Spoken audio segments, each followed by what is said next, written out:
Self-compassion, or as some people say, self-care. It's such a small little term for really all of the information that it really details. So let me ask you this. Do you know the 7 categories of self-compassion? These categories focus on different areas of your life. Creating a balance between all 7 types of self-compassion is really what's essential to a happier and more fulfilling life. While taking care of your health or appearance are commonly thought of when thinking of self-care or self-compassion, those 2 are just the tip of the iceberg to what you should be focusing on. And that's the topic of today's Coffee with Colleen. If this is your first time listening to Coffee with Colleen, my name is Colleen Hammond. Welcome. I'm a former on-camera meteorologist for the Weather Channel, network news anchor, and Miss Michigan. And now I'm an executive coach. And one part of what I do is help my clients discover how to be more self-compassionate. So do you know that self-compassion is more than just pampering yourself? Self-compassion is about looking into all the areas of your life and finding a balance between them. Self-compassion is making sure you are living your life to your fullest abilities, your needs, and your desires.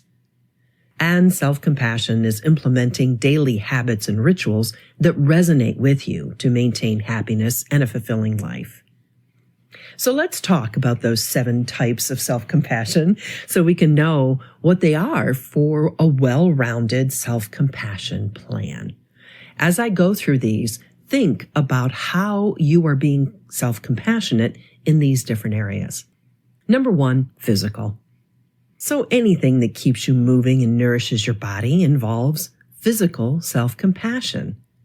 It's staying active and physically fit while fueling your body with proper nutrition. Some people like to go for a jog.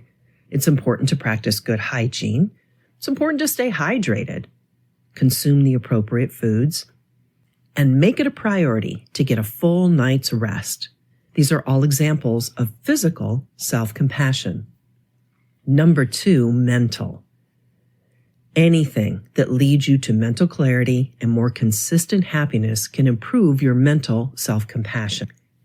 If you participated in our 30 Days to Happiness challenge, you know all about that. If you didn't, it's a free challenge, and the link to sign up is below. You might want to play brain games to improve concentration. There are plenty of apps for that. Practice methods of self-compassion, which we talked about in the 30 Days to Happiness challenge. Self-acceptance. How do you talk to yourself? Also, asking for help when you need it. Those are just a few mental self-compassion ideas. Number 3, emotional.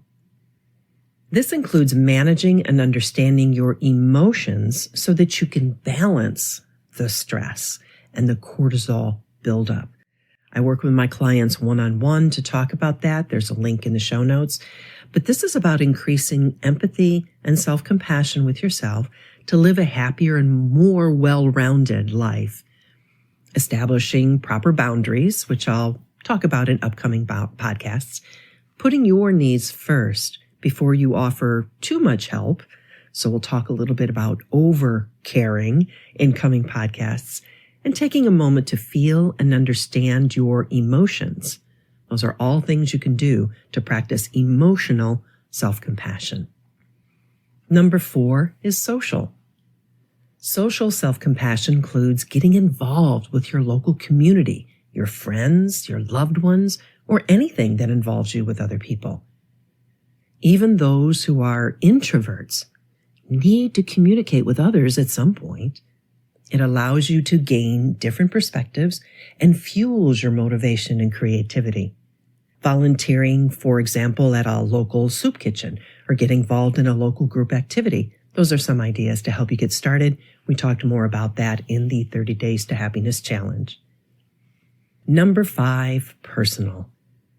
These are things that interest you the most, maybe like going to a movie or spa night. Maybe practicing your favorite hobby. Anything that makes you explode with joy, warms your heart, things that you love to do. That's your personal self-compassion. Number 6, believe it or not, is financial. Keeping up with your finances and your bills and understanding your fiscal responsibility is crucial to your self-compassion plan. You know, many of the reasons people experience stress are due to money. But the more you educate yourself and practice financial responsibility, the easier it is to manage. And last but not least, professional.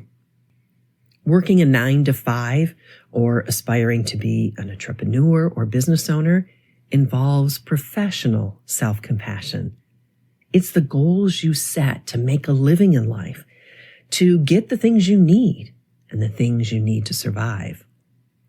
So those are the 7 areas of self-compassion that I'd like you to sit back and take a look at: physical, mental, emotional, social, personal, financial, and professional.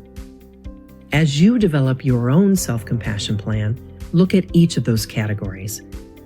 Look at questions that make you think and challenge yourself to ensure your needs are met and satisfied in all 7 areas.